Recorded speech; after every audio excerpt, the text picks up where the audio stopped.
Լռության մեջ գիրք կարդալու ավանդույթը ժամանակակից աշխարհում վաղուց իր տեղը զիջել է ինտերակտիվ ընթերցանությանը։ Սա համաշխարհային միտում է հատկապես մանկական գրականության ոլորտում։ Դու պետք է միաժամանակ դուր գաս բալիկին եւ իր մամային կամ հայրիկին, տատիկին կամ պապիկին։ Իսկ պետք է կարողանաս բոլոր այս կմահաճույքները բավարարես, բոլոր քիմքերին համապատասխանես։ Ու դա բարդ աշխատանք է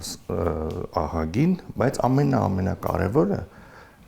ինչ նպատակ ես դու դնում։ Եթե քո նպատակը գիրք վաճառելն ազուտ, շատ արագ դու դուրս կմղվես։ Օրերս Անտարես հրատարակչությունը Բոլոնիայի մանկական գրքի տոնավաճառում ճանաչվեց աշխարհի 5 լավագույն մանկական հրատարակչություններից մեկը, Ասիա անվանակարգում հայտնվելով առաջատարների կողքին։ 2 հնդկաստանցի, մի կորեացի, Հարավ Կորեա, մի ճապոնացի եւ մենք։ Այսքանս ենք եղել, այսինքն 4 երկիր, հա։ 4 երկիր ընտրվել ենք ու ճապոնացին դարձավ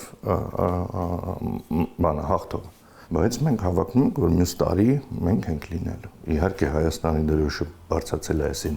ինտելեկտուալ ոլորտում արդեն որպես shortlist, որպես այդ հնգյակի մեջ։ Բայց մենք ուզում ենք լինել առաջինը, լավագույնը։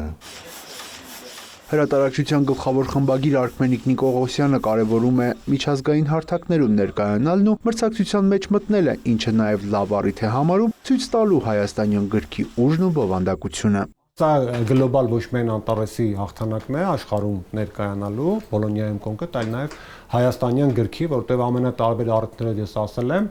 լինելով ուսումնասիրելով ամենատարբեր փառատոների գրքերի այդ արտադրանքի որակը, որ այսօր պոլիգրաֆիական որակի տեսանկյունից, բովանդակային տեսանկյունից մենք աշխարհում ոչ մեկին չենք զիջում եւ կարող եմ ասել, որ տեղ-տեղ նույնիսկ առավել ենք։ Նիկողոսյանն ընդգծում է մանկական գրքի կարևորությունը, ասում այն ոչ միայն երեխային տեղեկություն փոխանցելու, այլև նրա բազմաթիվ ինչուների պատասխանը տալու համար է։ Մեր գլխավոր նպատակը աշխարհին համընթաց քայլելն է, մեր երեխաներին երբեք հետ չթողնելը։ Ես շատ ուրախանում եմ, չկա որևէ գրքի տեսակ, գրքի մոդել, գրքի կոմպոզիցիա, որ հայ երեխան գնա, չգիտեմ, Ֆրանսիայում, Ամերիկայում, Բուլղարիայում, որտեղ ուզում եք, Ռուսաստանում, տեսնի ու նախանձի, ոնց հայերեն չկա։ Այսօրվա մեր ամենակարևոր առաքելություններից մեկն այն է, որ մեր երեխաները, մեր ընթերցողները երբեք նախանձով չեն նայի ուրիշ երկրներին։ Հրատարակչությունում վստահ են գրքի միջազգային հաջորդ տոնավաճառում գերազանցելու են գրանցած արդյունքը, սակայն իրենց համար ամենակարևոր մրցանակը շարունակում է մնալ ընթերցողի բարձր վստահությունը։ Յուրա Վահանյան, Ժիրայր Հաբետյան, լուրեր։